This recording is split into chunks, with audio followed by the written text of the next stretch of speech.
अकल्पायुष्य भावे तया कुळा माझिया सकळा हरिचिया दासा कल्पनेची बाधा न हो कवने काळी ही संत मंडळी सुखी असो प्रस्तुत प्राप्त प्रसंगी प्राप्तस्थळी कीर्तनरूपी सेवेकरता निवडलेला अभंग भक्तिज्ञान मंदिराच्या विस्तार स्वरूपाने ज्यांचं व्यापकत्व आहे असे असणारे प्रेम भंडारी की जगाचा बाप जगाचा पोशिंदा पांडुरंग परमात्मा याला म्हणावं की देवा थोड्या वेळ मी तुझ्या जागी उभा राहतो, तू दिवाळीची आंघोळ करायला घरी जा.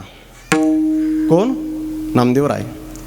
नामदेवरायने म्हणावं देवा मम्मीनं तुला सांगितलं की ते पांडुरंगाला इकडे पाठव आणि तू तिकडे जाऊन उभा राहा, असा ज्यांचा अधिकार.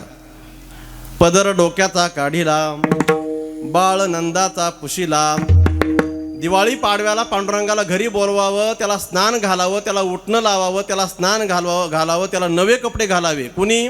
नामदेवरायांच्या आईने. असा ज्या कुटुंबाचा अधिकार आणि त्या कुटुंबाचे एकमात्र वारस संत श्री नामदेवराय. त्या नामदेवरायांनी या विश्वामध्ये असणारे जे हरिदास आहेत, जे भक्त आहेत, त्यांना अकल्प आयुष्य मिळावं, त्यांना कल्पना हा जो दोष आहे तो निर्माण होऊ नये, त्यांच्या अंतःकरणामध्ये अहमवृत्ती निर्माण होऊ नये आणि चिरंकाल या विश्वामध्ये त्यांचं आवागमत्व स्थित असावं, स्थिर असावं, असा मागणीपर अभंग, पसायदानाचा अभंग आज सेवेसाठी निवडलेला आहे. विठाला सेवेला प्रारंभ करण्यापूर्वी अल्पसा परिहार. आपल्या गावातील एक सुपरिचित असणारं आपलं हे फोकणे कुटुंब आणि त्या फोकणे कुटुंबाच्या आदरणीय परमपूजनीय मातोश्री कैलासवासी गंगा भागीरथी मुक्ताबाई नामदेव सोनवणे यांना फोकणे मुक्ताबाई नामदेव फोकणे यांना परमात्मा स्वरूपामध्ये विलीन होऊन आज 1 वर्ष पूर्ण होत आहे. आणि प्रथम पुण्यस्मरणानिमित्त आजची ही कीर्तनरूपी सेवा आहे.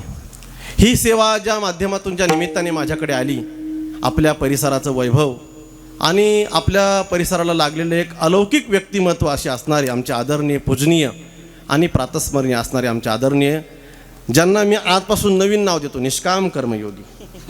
खरं त्यांचं हे सार्थक नाव आहे महाराज, निष्काम कर्मयोगी असणारी. मी पत्रिकेत सुद्धा हेच नाव टाकलेलं आहे, तुमच्या डोक्यात सुद्धा नसाल, पण मी टाकलेलं हे निष्काम कर्मयोगी आदरणीय सहाने बाबा तथा पंढरीनाथ बाबा सहाने यांच्या नेतृत्वामध्ये ही सेवा महाराजांनी आणि रोहिदास भाऊ, त्याचप्रमाणे आमचे अर्जुन भाऊ फोकणे यांच्या माध्यमातून माझ्याकडे आली. त्याबद्दल मी त्यांचे विशेष आभार मानील. आपल्या कुटुंबामध्ये आदरणीय मधुकर नामदेव फोकणे मुलगा, अर्जुन नामदेव फोकणे मुलगा, त्याचप्रमाणे सुमनबाई मधुकर फोकणे सून, सिंधुबाई अर्जुन फोकणे सून, त्याचप्रमाणे रोहिदास मधुकर फोकणे नातू, पूजा रोहिदास फोकणे नाथ सून, जगन मधुकर फोकणे नातू, राणी जगन फोकणे नाथ सून, सोपान मधुकर फोकणे नातू, भाग्यश्री अर्जुन फोकणे नाथ, दत्तात्रय अर्जुन फोकणे, असा हा परिवार आहे. आणि या परिवाराच्या खरं तर हे वारकरी कुटुंब आहे. वारकरी कुटुंब आहे. दत्तात्रय भाऊंचे चिरंजीव, आपला अर्जुन भाऊचे चिरंजीव दत्ता महाराज खाली बसले का काय? दत्ता महाराज हे आमच्या गुरुकुलाचे विद्यार्थी. त्याचप्रमाणे साहिल महाराज शिंगोटे इथले 2 विद्यार्थी आपल्याकडे होते. साहिल महाराजांचे पप्पा आणि दत्तात्रय महाराजांचे पप्पा ते माझ्याकडे तारीख घ्यायला आले होते वाडीवाऱ्याला. आणि त्या माध्यमातून या सेवेचा योग आला. या सेवेला लाभलेली गंधर्व सभा आपल्या या परिसरामध्ये, खरं तर हे जे महात्मा आहे ना, हे ब्रह्मचारी आहे, पण यांना मुलं खूप आहे. तुम्हाला यकीन येणार नाही. तुम्ही मला महाराजांनी तुम्ही असं का बोलता? हे बघा, आपल्या वैदिक वाङ्मयामध्ये 2 वंश सांगितलेले आहेत. एक आहे मांस वंश, एक आहे विद्यावंश. कदाचित त्यांच्या जीवनामध्ये तुमच्याकडे मांस वंशाची मुलं आहेत. तुमचे मुलं 2 मुलं, 1 मुलगी 1 मुलगा, 1 मुलगी 3 मुलं, 1 मुलगी 3 मुली 1 मुलगा, असा तुमचा मांस वंश आहे. पण बाबांनी जे मुलं जन्माला घातले हे विद्यावंशाची मुलं आहेत. कदाचित मांस वंशाची मुलं नावं घेतीलच याची गॅरंटी नाही. कदाचित सातबाऱ्यावर उतार्यावर नाव लागल्यानंतर बापाला वृद्धाश्रमात नेऊन घालणाऱ्या अवलादी याच महाराष्ट्रामध्ये आहेत. म्हणून मांस वंशावर इतका विश्वास ठेवायचा नाही. पण आदिनाथ गुरु सकळ सिद्धांचा मच्छिंद्र तयाचा मुख्य शिष्य मच्छिंद्राने बोध गोरक्षासी केला. गोरक्ष वळला गहिनी प्रतिम गह्यनी प्रसादे निवृत्ती दातार ज्ञान देवासार चोजविले. तेची ज्ञानमुद्रा जोग महाराज आणि तीच ज्ञानमुद्रा साने बाबा. म्हणजे विद्यावंशामध्ये आपण आपल्या परात्पर गुरूंचं सुद्धा नाव घेत असतो. त्याप्रमाणे या आदरणीय बाबांनी किती माणसं घडवले महाराज. आज त्यांचे शिष्य फॉर्च्युनरमध्ये फिरायला लागले.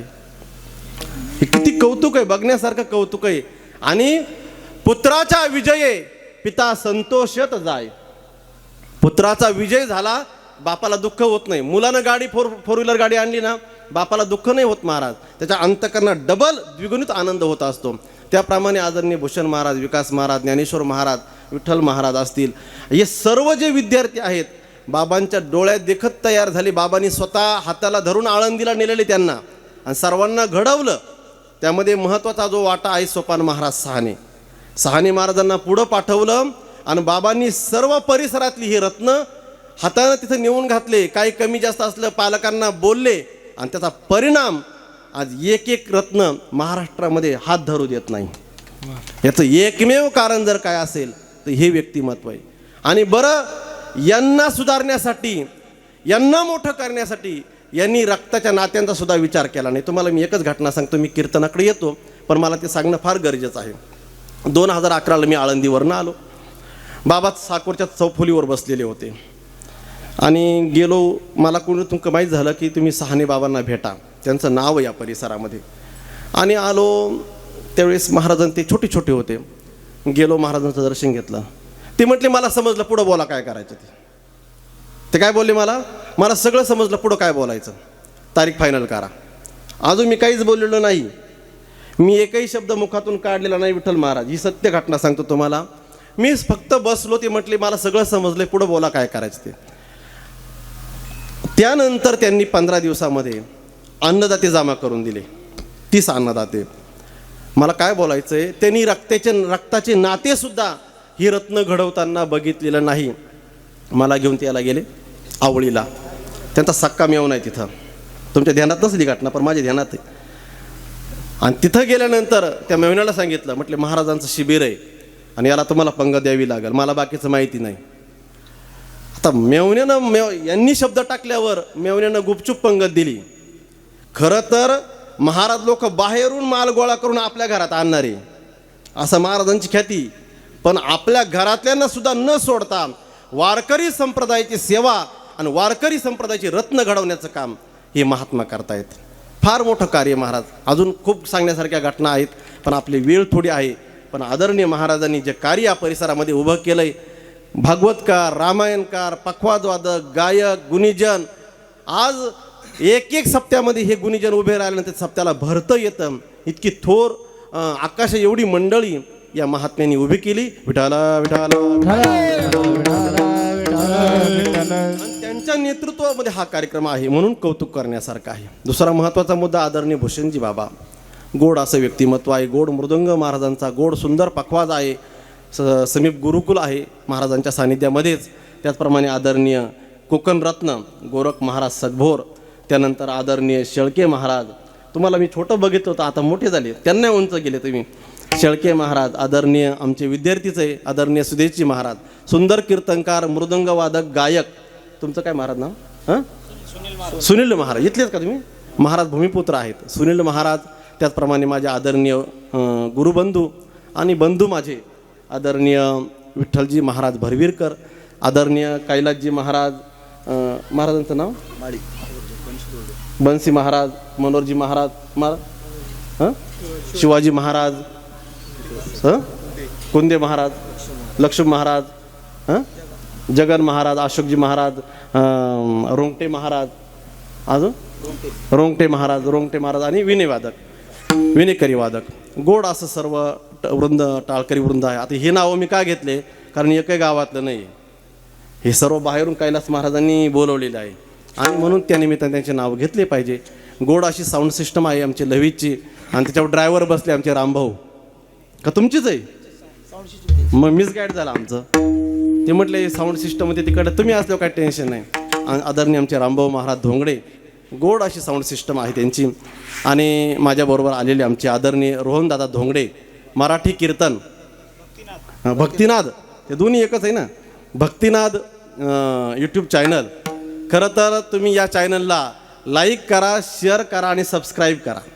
कारण एकदा की प्रोग्राम टेलिकास्ट झाला की तो ऑल वर्ल्ड, पूर्ण जगामध्ये, आता हे कीर्तन तुम्हाला उद्यापासून पूर्ण जगात बघायला मिळेल.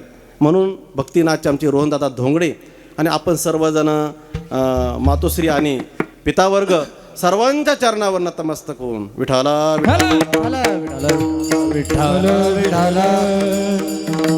अकल्पायुष्य भावे तया कुळा माझ्या सकळा हरिचिया दासा. कल्पनेची बाधा न हो कवने काळी संत मंडळी सुखी असो. जगद्गुरु नामदेवराय या अभंगाच्या माध्यमातून पसायदान मागतात. खरं तर हा जो अभंग आहे पसायदान प्रकरणातील आहे, आणि पसायदान प्रकरणातील असल्या कारणाने आणि आज आपल्याला मागणंच मागायचं आहे. आता पुढं कुणाकुणाकडे मागणं मागायचं आपण बघूया, पण आपल्याला मागणं मागायचं आहे. समाजामध्ये दोन वर्ग निर्माण होतात. यांना काही जणांना द्यावं लागतं आणि काही जणांकडनं मागावं लागतं. काही जणांकडं मागितल्याशिवाय पर्याय नाही आणि काही जणांना दिल्याशिवाय पर्याय नाही. कारण हे दोन वर्ग जर समाजामध्ये जर नसेल तर समाजाची अर्थव्यवस्था, नवे नवे समाज व्यवस्था पूर्ण होत नाही. समाज व्यवस्था पूर्ण होण्यासाठी, थोडा कडक करा, समाज व्यवस्था पूर्ण होण्यासाठी हे दोन हे रथाचे चाकं आहेत. रथ हा एका चाकावर चालत नसतो. ज्याप्रमाणे अंधकार आहे त्याप्रमाणे प्रकाश आहे, ज्याप्रमाणे पूर्व आहे त्याप्रमाणे पश्चिम आहे, ज्याप्रमाणे दक्षिण आहे त्याप्रमाणे उत्तर आहे, त्याप्रमाणे मागणारे आहे तर देणारे सुद्धा आहे. म्हणून काही जणांना दिलं पाहिजे आणि काही जणांकडनं मागितलं पाहिजे. मग किती जणांना द्यायचं, किती जणांकडनं मागायचं? तर या मृत्यू लोकामध्ये 5 जणांना द्यायचं आणि 5 जणांकडून मागायचं. 5 जणांना दान द्यायचंय आणि 5 जणांकडनं पसायदान मागायचंय. मग 5-5 कोण? आता ते आपण क्रमाक्रमाने बघूया. 5 जणांना दान द्यायचं. कोण? क्रमांक 1 अतिथी, क्रमांक 2 मुलगा, क्रमांक 3 पत्नी, क्रमांक 4 आई आणि क्रमांक 5 वडील. यामधील एकच दान बाहेर जातं. कुणाला? अतिथीला. 4 दान आपल्या घरामध्ये येतात. म्हणजे ज्याप्रमाणे आमदार झाला त्यानंतर या दादा या, आमदार झाल्यानंतर झडपी तिकीट आपल्या घरात, पंचायत समिती आपल्या घरात, सदस्य आपल्या घरात, तसं 4 दान आपल्या घरात येणार आणि एकच दान बाहेर जाणार. म्हणून वा वा वा द्या म्हटले, दा काय अडचण नाही. अतिथीला दान बाहेर जाणार फक्त. मग 5 जणांना द्यायचं आहे. अतिथीला द्यायचं, पत्नीला द्यायचं, मुलाला द्यायचं, आईला द्यायचं आणि वडिलांना द्यायचं. आता 5 जणांना आपण द्यायचं हे बघितलं. आता कुणाला कुणाला किती द्यायचं हेही बघूया. क्रमांक 1 अतिथीला दान द्यायचे 3, मुलाला दान द्यायचं 1, पत्नीला दान द्यायचं 1 आणि आई वडिलांना मिळून दान द्यायचं 1.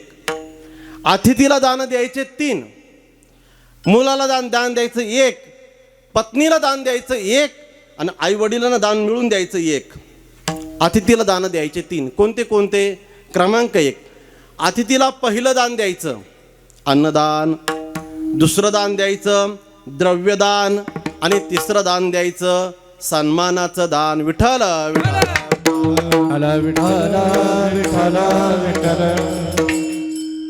क्रमांक 1 पहिलं दान द्यायचं अन्नदान.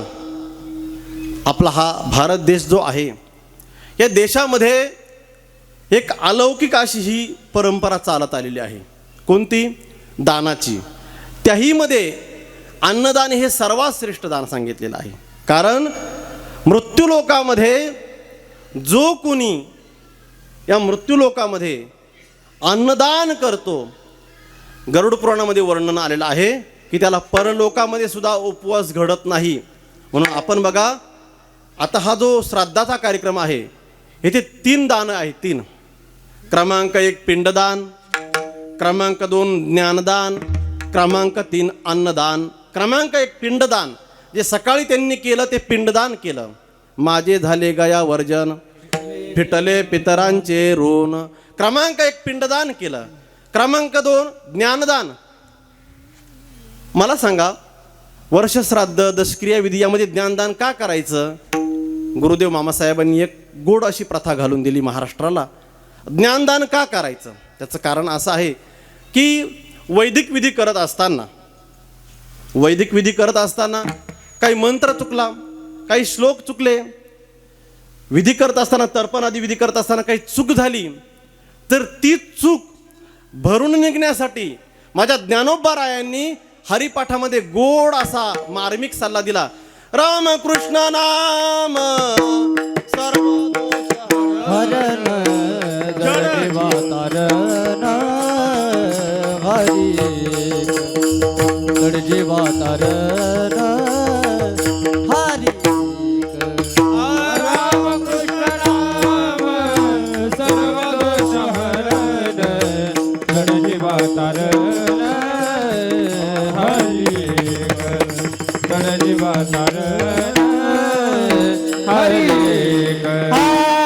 रामकृष्ण नाम सर्व दोषाराम जीवा तारण हरी एक जड जीवा तारण हरी एक जड जीवा तारण हरी एक.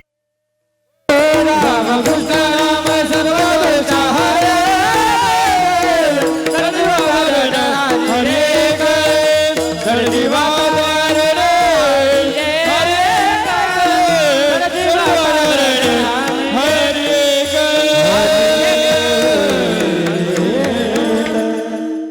रामकृष्ण नाम सर्व दोष हरण जड जीवा तारण हरि एक. रामकृष्ण नाम सर्व दोष हरण, सर्व दोष हरण रामकृष्ण नाम.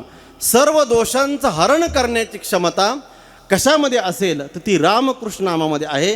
म्हणून ज्ञानदान क्रमांक 1 आपण बघितलं, पिंडदान क्रमांक 2 ज्ञानदान, आणि क्रमांक 3 आपण जे अतिथीला देणार आहोत ना, त्याचा पहिला टप्पा हा याचा शेवटचा टप्पा आहे अन्नदान.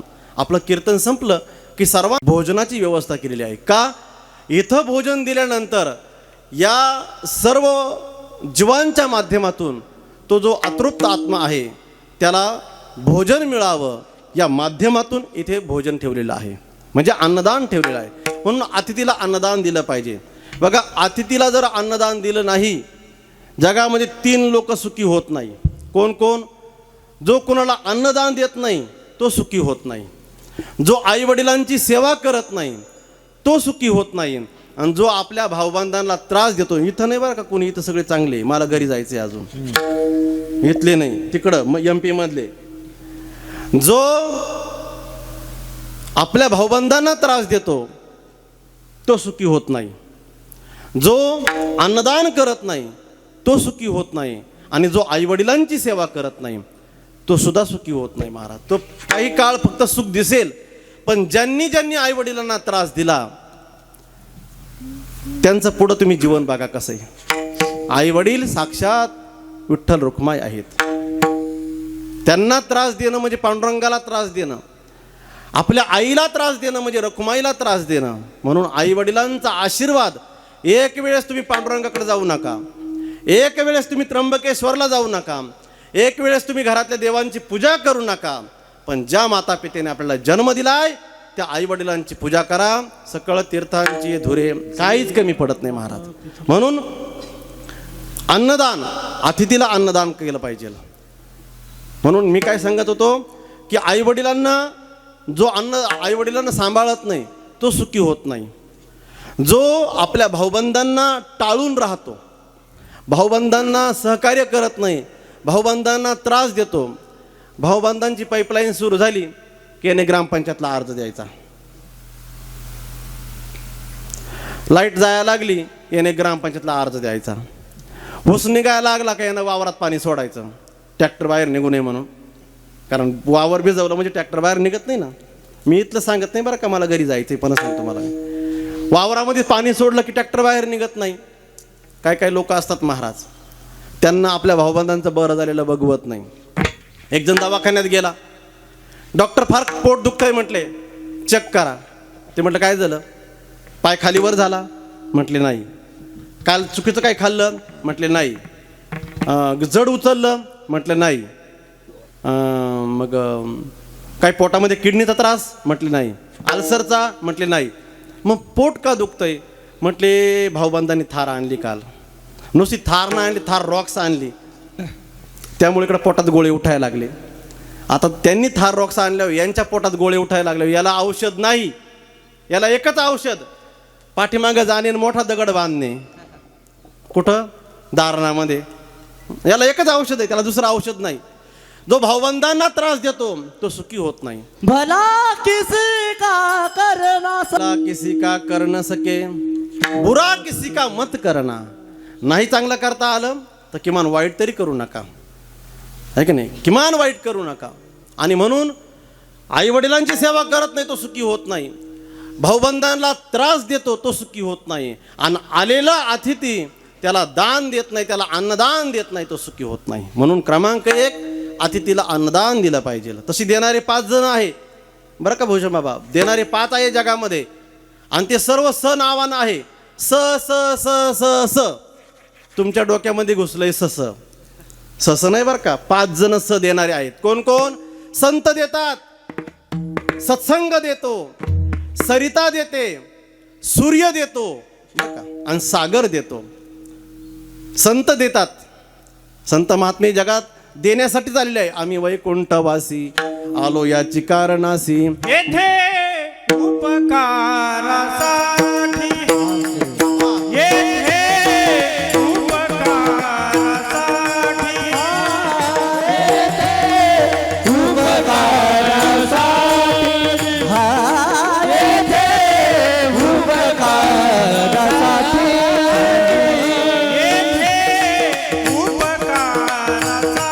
जय भो जय भो. येथे उपकारासाठी,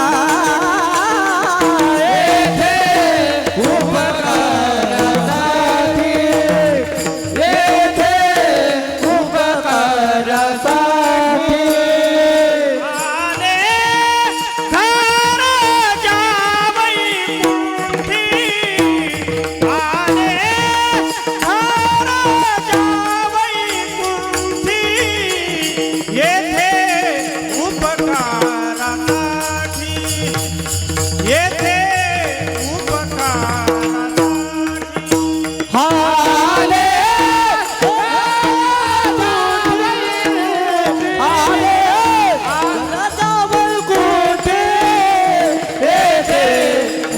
उपकारासाठी, येथे उपकारासाठी.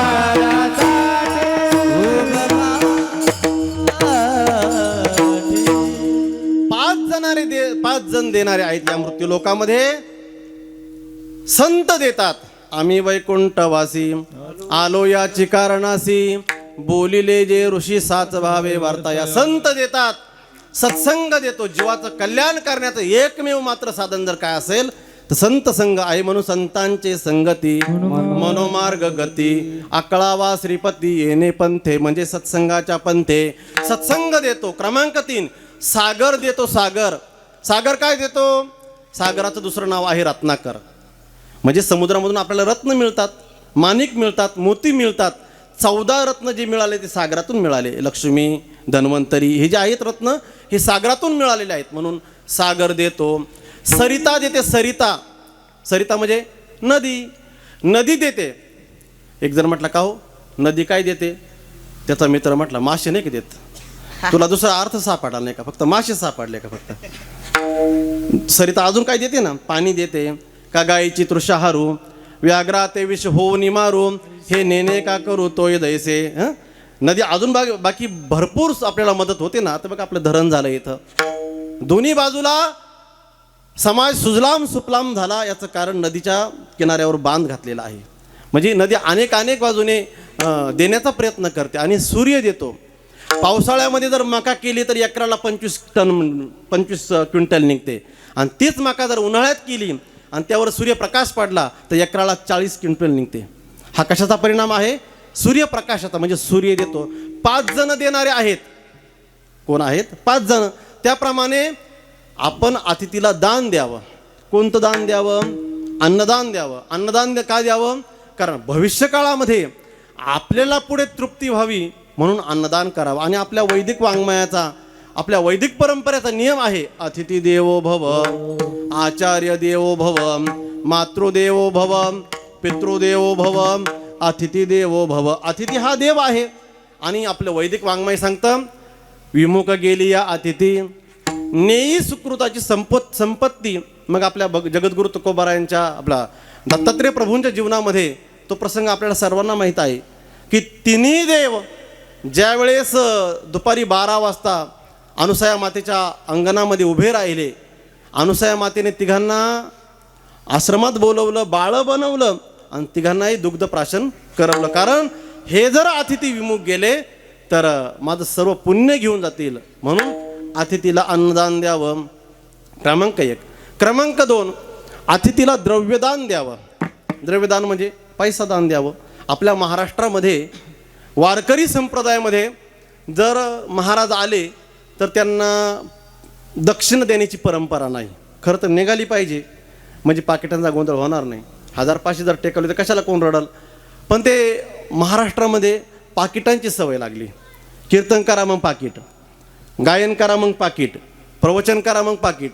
पण आपण जर उत्तर भारतामध्ये गेलात तर उत्तर भारतामध्ये जर महात्मा आले तर 1000 रुपये, 2000 रुपये, 500 रुपये त्यांना दक्षिण देण्याची पद्धत आहे.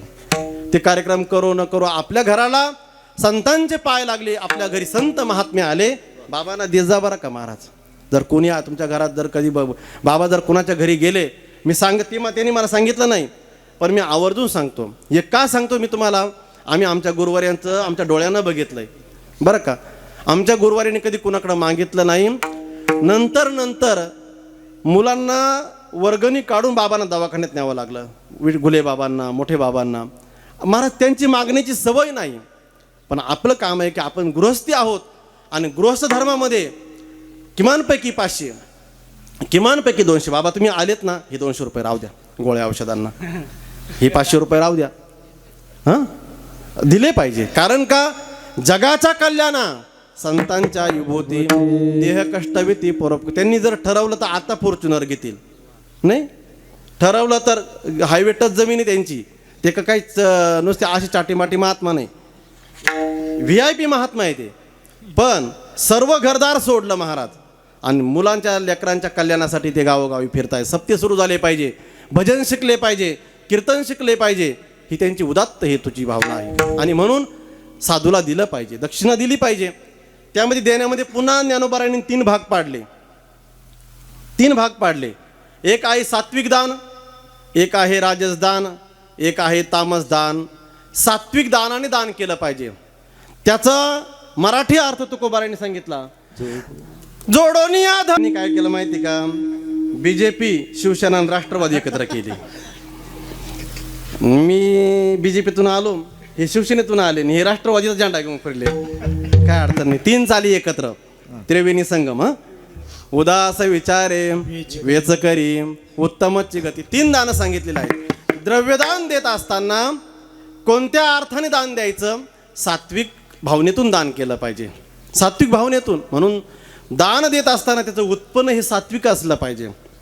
एक जणांना सांगितलं, जोडून या धन उत्तमी वावारे उदास विचारे वेच करी. धन जोडलं पाहिजे, पैसा पाहिजे. धनवंता लागी सर्व मान्यता आहे जगी. जो वरी चाले मोठा धंदा तो वरी बहीण म्हणे दादा. ज्याच्याजवळ पैसा आहे सब पैसे के भाई. हे एक जणांना ऐकलं आणि मग ते अकोल्याच्या घाटामध्ये, म्हैसवाळनाच्या घाटामध्ये रात्री 12 वाजता कुराड घेऊनच उभा राहायचा आणि माणूस दिसला मरेपर्यंत मारायचा आणि पैसे जमा करायचा आणि घरी यायचा.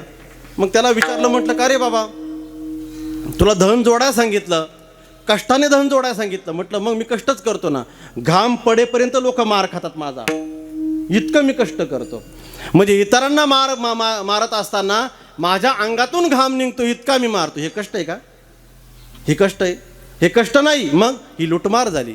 कष्ट म्हणजे सात्विक भावनेने आपल्या वाट्याला आलेले जे कर्म आहेत, शेती असेल, व्यवसाय असेल, धंदा असेल, काय असेल ते, पण प्रामाणिकपणे पैसा जोडणे, सात्विक भावनेतून जोडलेला पैसा सात्विक भावनेने खर्च करणं, याला म्हणतात सात्विक दान. ह्या सात्विक दानातील जर आपल्या उत्पन्नाचा शास्त्राने, फोकणे साहेब, शास्त्राने 10% हिस्सा सांगितलेला आहे. म्हणजे लाखाला 10,000 रुपये. इन्कम टॅक्सवाली लाखाला 25 घेतात म्हणजे नियमानुसार. पण वैदिक वाङ्मय असं सांगतं की 1 लाख रुपयाला 10,000 रुपये खर्च केले पाहिजे. आणि त्याला कारणं आहेत. जर तुम्ही 1 लाख रुपयाला 10,000 रुपये खर्च नाही केले तर त्याला 4 शत्रू आहेत. क्रमांक 1 चोर चोरी करतो.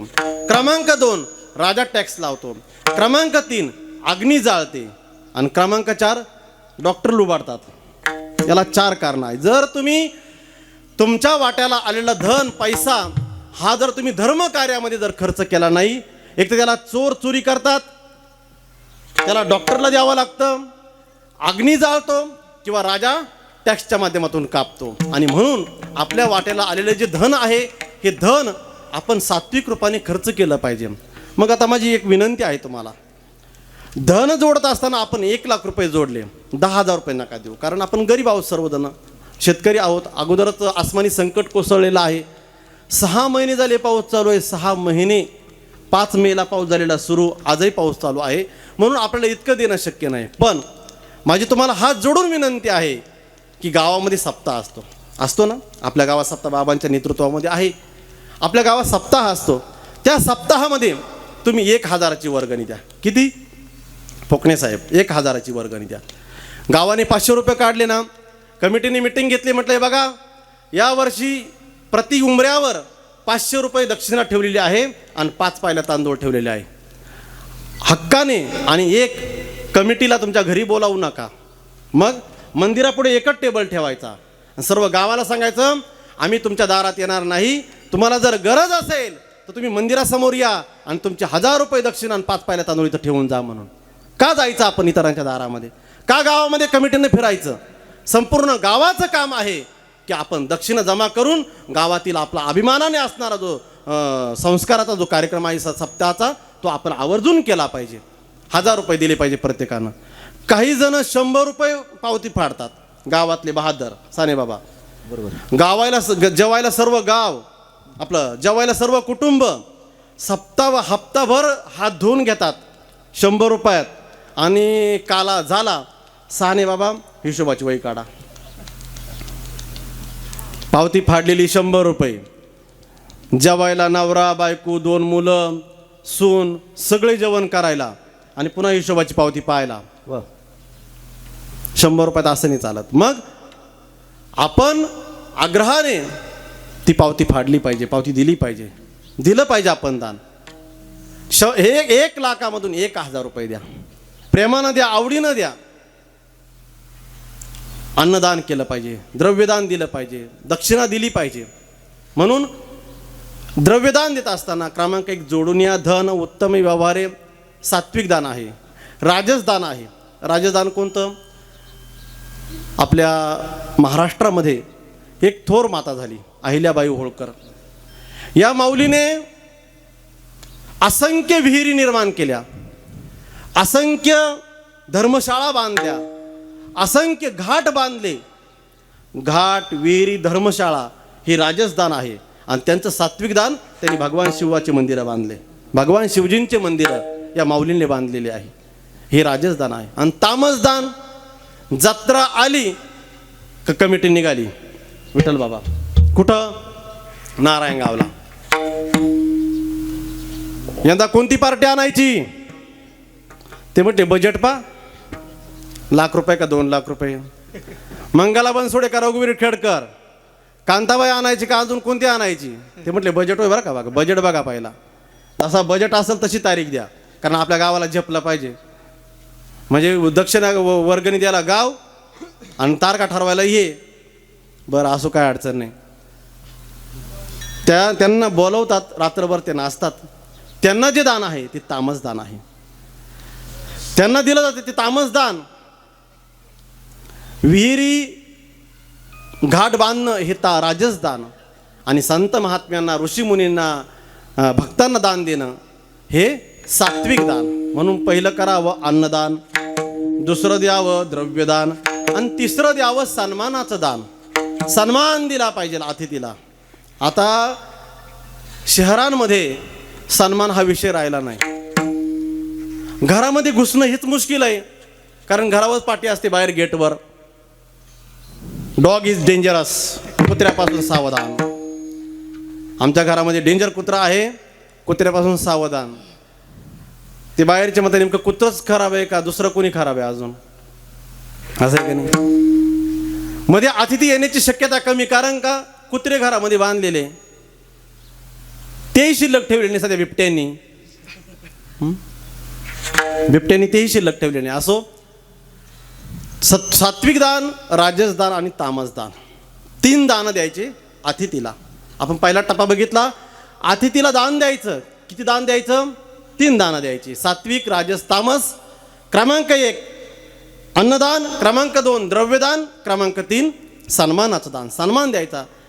सन्मानाने संतांना बोलवावं, रांगोळी काढावी, जेवण द्यावं. महाराज काही कमी जास्त झाला असेल तर आम्हाला क्षमा करा, ही माफी मागायची.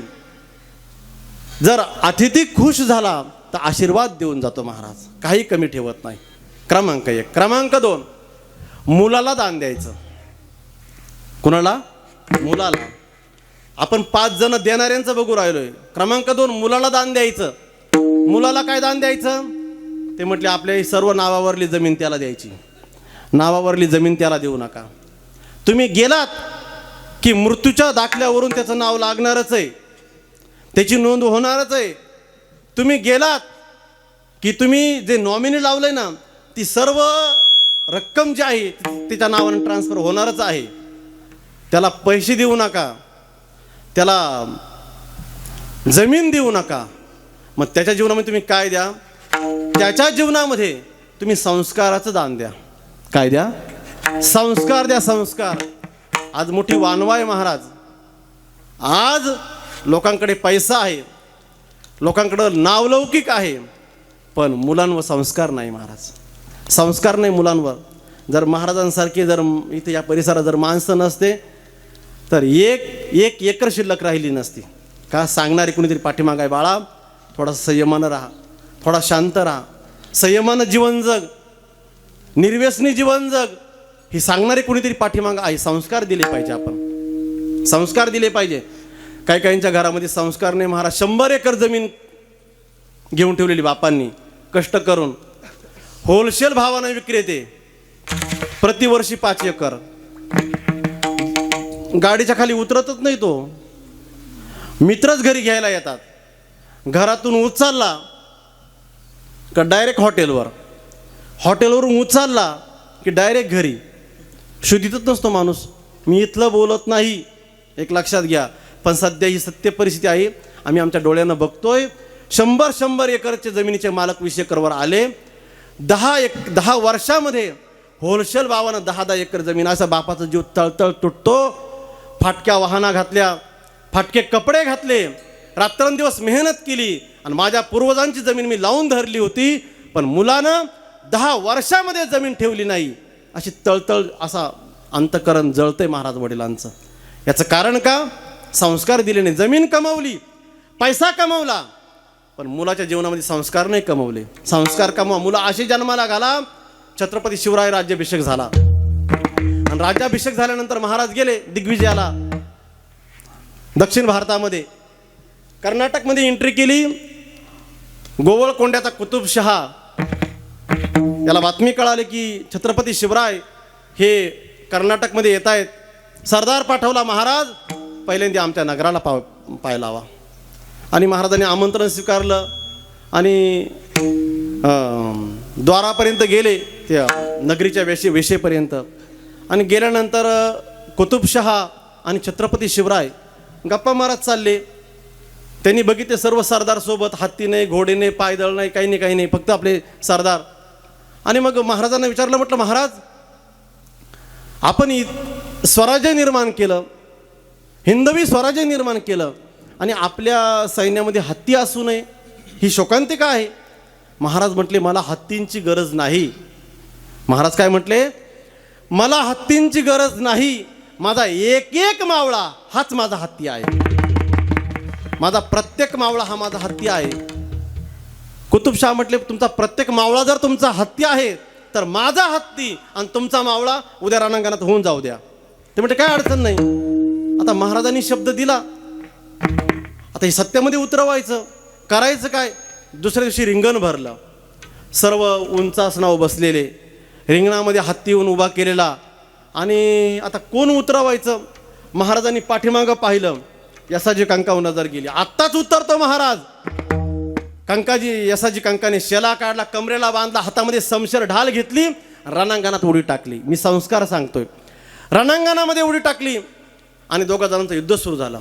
हत्तीचं, कुतुबशाहचा हत्ती आणि महाराजांचा मावळा, दोघांचं युद्ध सुरू झालं. झटापट सुरू झाली. काही काळ हत्ती आटोपत नव्हता आणि एका तडाख्यामध्ये असा काही यसाजी कंकांना असा काही पॉईंट सापडला की एका घावामध्ये हत्ती वेगळा आणि सोंड वेगळी करून टाकली. ची ची ची करत हत्ती खाली पडला आणि महाराजांनी उठून अरे वा रे माझ्या पठ्ठ्या उडी मारली रणांगणामध्ये, यसाजीला उचलून घेतलं. छत्रपती शिवरायांनी एखाद्या मावळ्याला उचलून घ्यावं असे संस्कार दिले पाहिजे. स्वराज्यासाठी तानाजी मालुसरे धारातीर्थी पडले असे संस्कार दिले पाहिजे. शिवा न्हावी धारातीर्थी पडला असे संस्कार दिले पाहिजे. आमच्या आळंदीमध्ये एक 4 वर्षाचं लेकरू आहे. किती वर्षाचं फोकणे दादा? 4 वर्षाचं. त्यानं 9,000 ओव्यांची ज्ञानेश्वरी पाठ केली आता मागच्या वर्षी. किती हजार ओव्यांची? 9,000 ओव्यांची ज्ञानेश्वरी पाठ केली. आमच्या वारकरी शिक्षण संस्थेने त्याला 1 लाख रुपये बक्षीस दिलं. ज्ञानेश्वर संस्थांनी 1 लाख रुपये बक्षीस दिलं. आणि मग त्याची मुलाखत घेतली, त्याच्या आईवडिलांची मुलाखत घेतली. त्या माऊलीला विचारलं, आई हे बाळ ज्ञानेश्वरी 4थ्या वर्षा 4 वर्षाचा असताना ज्ञानेश्वरी पाठ करतंय, यासाठी तू काय केलं? त्या आईनं सांगितलं, मी विदर्भातली आहे, माझे वडील माझे पतिराज तुळशीच्या माळा बनवून विकतात आणि मी भांड्यांचं वगैरे काम करते आणि उर्वरित वेळेमध्ये घरी ज्ञानेश्वरी वाचन करते. ज्यावेळेस हे लेकरू माझ्या पोटामध्ये होतं ना, त्यावेळेस 9 महिने आणि 9 दिवस मी ज्ञानेश्वरी खाली आपल्या आजान वृक्षाखाली 108 पारायण केले. किती? 108 पारायण मी आजान वृक्षाखाली केले. परिणाम ज्ञानदेव ज्ञानदेव म्हणता ज्ञानदेव देतो, वासुदेवाची होतो अखंड वदनी वदेतो. ज्ञानोबाराय यांच्याकडे मागितल्यानंतर मुकम करोति वाचालम पंगुम लंगयेते गिरीम यत्कृपातमहं वंदे परमानंद माधवम. आणि मी 108 ज्ञानेश्वरीचे पारायण आजान वृक्षाखाली केल्यानंतर हे लेकरू माझ्या उदरातून जन्माला आलं. आज बाळ 4थीला आहे, म्हणजे 11 वर्षाचं. 4थीच्या बाळाने 9,000 ओव्या पाठ केल्या. हे संस्कार आहे. मुलांच्या जीवनामध्ये हे संस्कार द्या. नाहीतर डॉक्टर सांगतात, म्हटले बघा तुम्ही 9 महिने आता विश्रांती करा. म्हटलं वैभव, म्हटलं काय? डॉक्टर म्हटले की विश्रांती करा.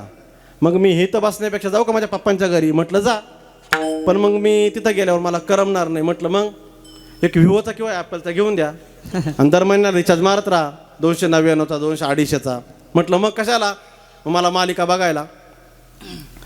मग आता मुलं गायराट आहे बरं का विठ्ठल बाबा, मुलं गायराट आहे. याचं कारण का? आईनं सैराट पाहिल. झालंय झिंग झिंग झिंगाट झिंग झिंग झिंगाट.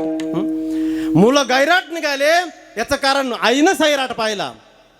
मुलं गब्बर निघाले याचं कारण बापानं शोले पाहिले. मुलं गब्बर, अबे ओ सांबा कितने आदमी थे? बोले 2 थे. कौन? मम्मी और पापा. मुलं शोले निघाले याचा अर्थ, गब्बर निघाले याचा अर्थ आईने शोले बघितला, वडिलांनी शोले बघितला. मुलांच्या जीवनामध्ये संस्कार फार महत्त्वाचे आहे. क्रमांक 1, अतिथीला दान दिलं पाहिजे. क्रमांक 2, मुलाला दान दिलं पाहिजे. कोणतं? संस्काराचं. क्रमांक 3, पत्नीला दान दिलं पाहिजे. पत्नीला दान द्यायचं सन्मानाचं बरं का, आदराचं दान द्यायचं. आपण जर मराठवाड्यामध्ये गेलात तर पत्नीला पत्नी म्हणत नाही, लक्ष्मी म्हणतात. आमची लक्ष्मी म्हणतात. आणि आहेत ना लक्ष्मी. प्रत्येक कुटुंबामध्ये स्त्री ही अनेक रूपानं नटलेली आहे. ती बहिणीच्या रूपाने आहे, थांबत्या, ती आईच्या रूपाने आहे, ती बहिणीच्या रूपाने आहे, ती मुलीच्या रूपाने आहे, ती सुनाच्या रूपाने आहे की नाही, ती पत्नीच्या रूपाने आहे. अनेक रूपाने ही जी शक्ती आहे, आदिशक्ती आहे, ही कुटुंबामध्ये अनेक रूपाने नांदते आणि तिचा जो आदर करतो त्याला काही कमी पडत नाही. वैदिक वाङ्मय सांगतं, यत्र यत्र पूज्यन्ते नारी रमन्ते तत्र देवताः. ज्या ज्या ठिकाणी लक्ष्मीची नाम श्रीची पूजा होते तिथे काही कमी पडत नाही. म्हणून आपल्या भारतामध्ये आदिशक्तीची पूजा आहे. आपल्या एकट्या महाराष्ट्रामध्ये 3.5 शक्तिपीठ आहे. किती? 3.5. कोल्हापूरची लक्ष्मी, तुळजापूरची भवानी, माहूरची रेणुका आणि आपल्या गडावरली आई जगदंबा जगज्जननी. 3.5 शक्तिपीठ एकट्या महाराष्ट्रामध्ये आणि 52 शक्तिपीठ भारतामध्ये आहे. 52 शक्तिपीठ भारतामध्ये आहे. का? येथे जगदंबेची पूजा सांगितलेली आहे. कारण का? यत्र यत्र पूज्यन्ते नारी रमन्ते तत्र देवताः. इथे लक्ष्मीची पूजा होते. म्हणून आपल्या पत्नीला, आपल्या आईला, काय काय आईला लात मारणारे चिरंजीव जन्माला आले. आईला लात मारतात महाराज, पत्नीला मारतात. पत्नीला मारलं पाहिजे, योग्य आहे. अरे जिनं सर्वस्व सोडलं, आपल्या बापाची जागा जमीन सोडली, घरदार सोडलं, नाव लौकिक प्रतिष्ठा सोडली आणि तुझा हात धरून तुझ्या घरी निघून आली, आडनाव सुद्धा सोबत आणलं नाही. नारी की निंदा मत करना, नारी रतन की खान, जिस नारी से पैदा हुए भीष्म, अगंद, हनुमान, सावरकर, छत्रपती शिवराय, तानाजी मालुसरे हे सर्वजण आईच्या उदरातून जन्माला आले. ज्ञानोबा तुकोबारायांसारखे शूरवीर संत महात्मे या माऊलीच्या उदरातून जन्माला आले. म्हणून स्त्रीची निंदा नाही केली पाहिजे. फक्त एक आहे, त्यांनी थोडंसं मापात राहिलं पाहिजे. नाही तर मग 498 2005चा तो कायदा मेंटेनन्सचा या डोक्याला ताणतो एक झाला रिकामा. हां, ते पण त्यांनी सांभाळलं पाहिजे. त्यांनी थोडं नीट राहिलं पाहिजे ना. त्यांनी मापात राहिलं कशालाही मारतील. पण त्यालाही काही कारणं आहेत. त्याला अनेक कारणं आहेत. नारी रतन की खान, जिस नारी से पैदा हुए भीष्म, प्रल्हाद, हनुमान. पत्नीला दान दिलं पाहिजे सन्मानाचं. आणि आई वडिलांना मिळून एक दान द्यायचं.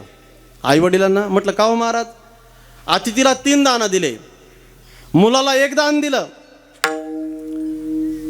पत्नीला 1 दान दिलं आणि आई वडिलांना मिळून 1 दान द्यायचं. एवढा कंजूसपणा आपण का करता? त्याचं कारण असं आहे, या सर्वांचं दान एका बाजूला आणि आई वडिलांना दोघांचं मिळून 1 दान एका बाजूला. कोणतं दान? ज्ञानोबारायांनी 18व्या अध्यायामध्ये वर्णन, 17व्या अध्यायात वर्णन केलं. सकळ तीर्थांची धुरे, जे का माता पितरे तया असे वेसे किर शरीरे लोन किजे. आपल्या आई वडिलांची आपल्या अंतकरणापासून सेवा करावी. आई वडिलांना एकच दान, विठाला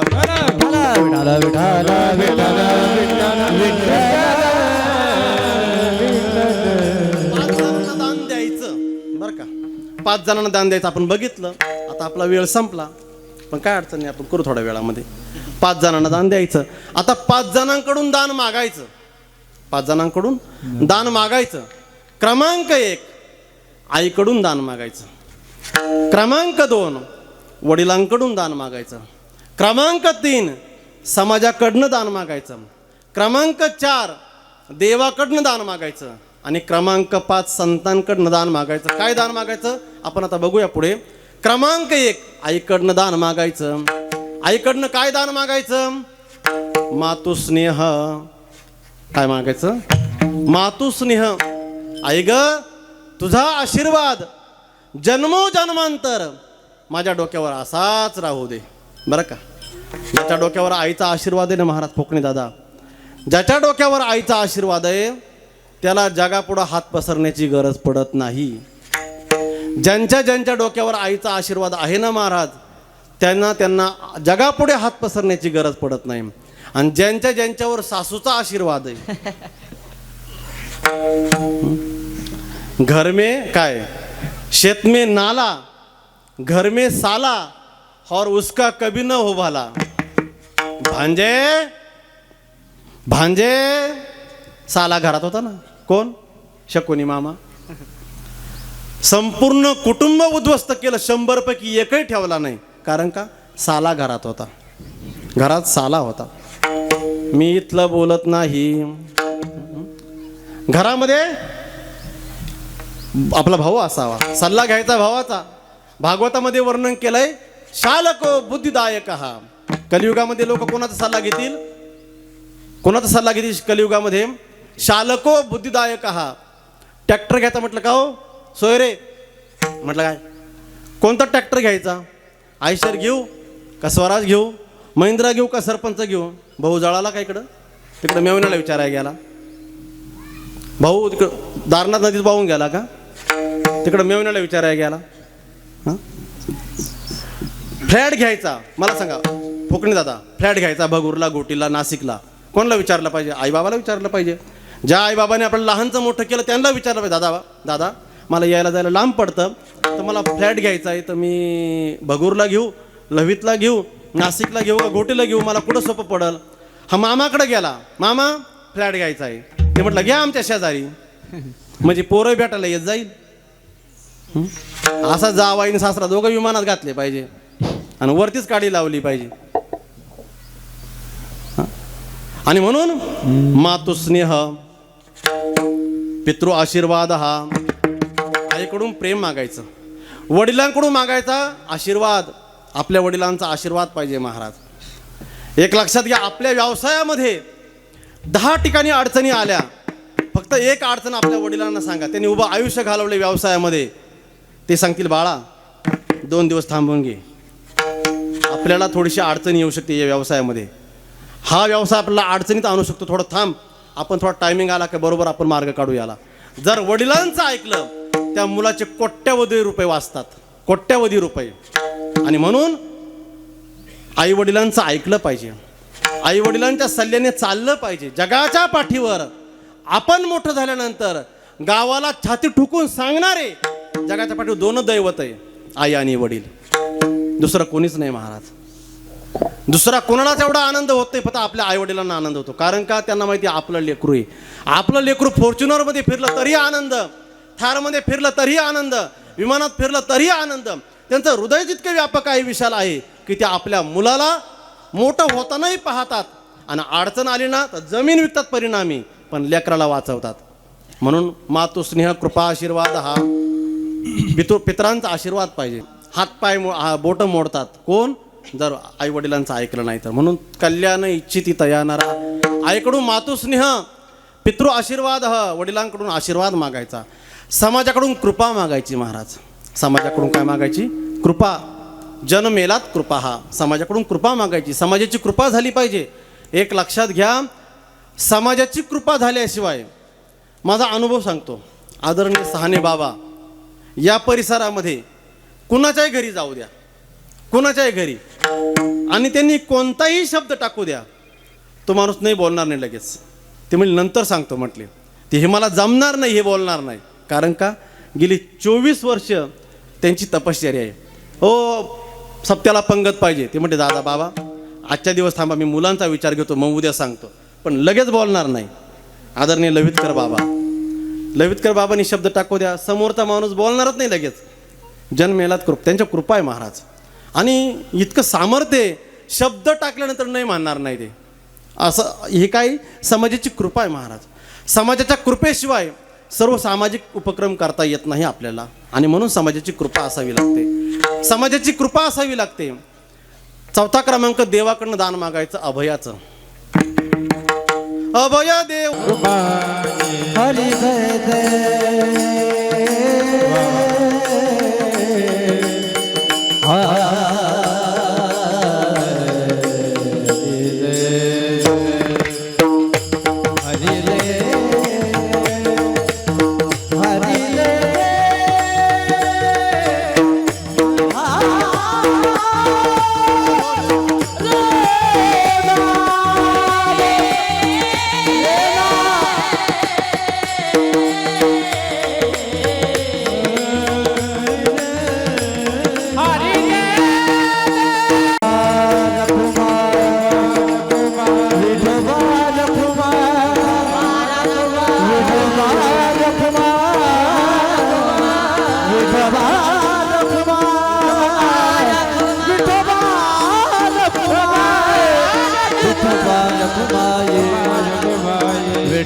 अकल्प